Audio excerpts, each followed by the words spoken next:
Welcome to Shahina collection. Friends చూడండి, మళ్ళీ మీకోసం పాకిస్తానీ మోడల్ డ్రెస్ మెటీరియల్ తీసుకొచ్చారండి. ప్యూర్ కాటన్ ఫ్యాబ్రిక్ అనమాట. మనకి ప్యూర్ కాటన్ ఫ్యాబ్రిక్ మీద ఇంకా ఇలా వర్క్ వస్తుందండి. అసలు చాలా బాగుంది. ఫ్యాబ్రిక్ సాఫ్ట్ గా అయితే చూడండి, కలర్ కూడా బేబీ పింక్ కలర్ అనమాట. చాలా బాగుంది.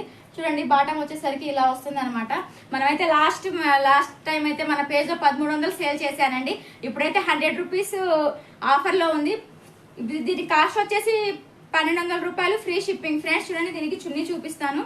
సో ప్యూర్ కాటన్ అనమాట, చాలా బాగుంది ఫ్యాబ్రిక్. చున్నీకి కూడా చూడండి, చున్నీ మొత్తం ఇలా వర్క్ వస్తుంది. చున్నీ మొత్తం ఇలా చమ్కీలతో వర్క్ వస్తుంది మనకి, కానీ కనిపించట్లేదు కానీ చూడండి, దగ్గర నుంచి మొత్తం చమ్కీలు ఉంటాయి దీంట్లో కలర్స్ అయితే ఉన్నాయండి. 3 కలర్స్ అయితే ఉన్నాయి. మీకు ఏ కలర్ నచ్చితే ఆ కలర్ స్క్రీన్ షాట్ తీసి నాకు వాట్సాప్ చేసి మీ ఆర్డర్ కన్ఫర్మ్ చేసుకోండి ఫ్రెండ్స్. దీని కాస్ట్ వచ్చేసి 1200 రూపాయలు, 100 రూపీస్ మాత్రం ఆఫర్ ప్రైస్ లో ఉంది. 1300 సేల్ చేశాను.